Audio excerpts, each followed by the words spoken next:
Paaralan ang naging kanlungan ng mga nawalan ng tirahan noong pumutok ang Zamboanga Siege. Mahigit isang dekada na ang nakakaraan para masigurong maibibigay sa mga kabataan ang kalidad na edukasyon sa kabila ng pagkasira ng mga pasilidad. Isang institusyon ang nagpatayo ng bagong school building na magbibigay daan para maituloy nila ang kanilang mga pangarap na nooy nasira ng kaguluhan. Magandang araw, ako po si Pinky Webb at ito ang Business Matters, where doing good is good business.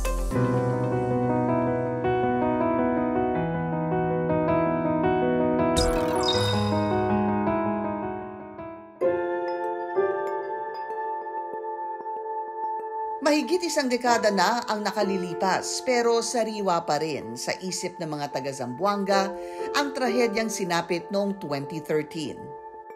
September 9, Monday po yun. Papasok na ako sa school, galing sa bahay ko sa may Mampang. Mga 6 o'clock na yata yun, may putukan na kaming narinig. Kinder po ako noon. Yung sa isip ko that time na di ko po makikita yung mga friends ko, yung trauma po na naramdaman po nila that time.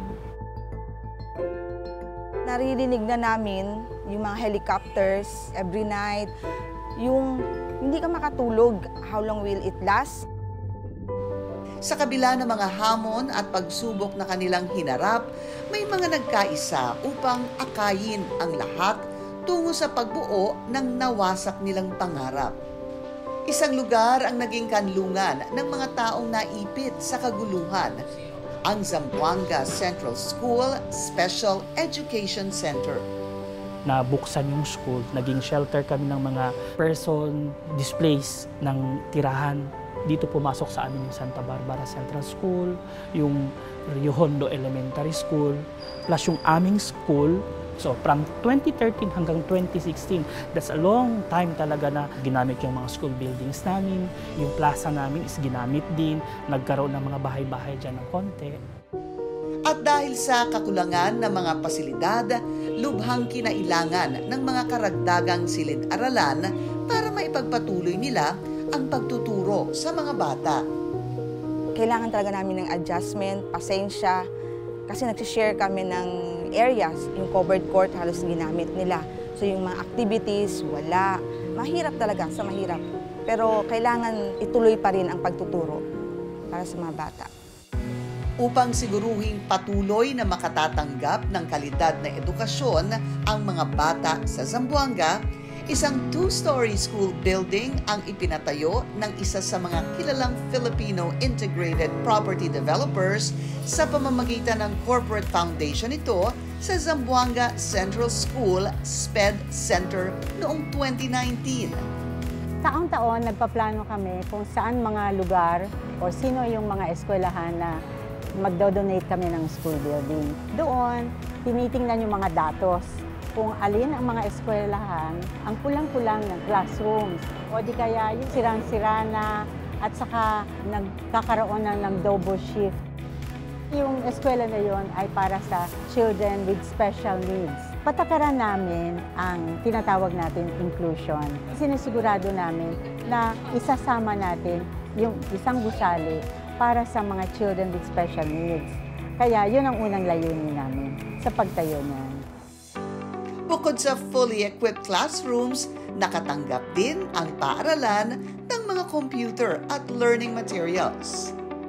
Malaking tulong yung SM Foundation sapagkat hindi lang minsan ang tulong nila. Continuous po ito. Patuloy din silang bumibisita, sumusuporta at gaya nito, nagkaroon tayo din ng repainting and repair dito sa building na ito. Nakita ko yung mga suporta at tulong na binibigay nila sa mga mag-aaral.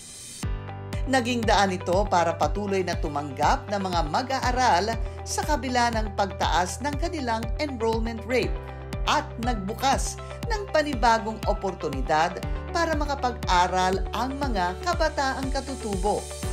Marami na tayong mga Badyaw pupils na nag-aaral ngayon. From 200, naging 500 na po ngayon. For all our school-age children should be in school. So The only way para ma-attract sila is may maganda tayong mga structure o kaya kompletong ating facilities. DepEd cannot afford everything to give to our school children. So we really appreciate who will extend their help, make our school children comfortable at magiging magandang kanilang mag-aaral. So thank you so much SM Foundation dahil alam namin nandyan kayo to help us in the education of our children. Hindi man agad mabubura ng panahon ang lagim ng sinapit, mas nananaig ang pagiging bukas palad ng mga taong kumalinga sa kanila.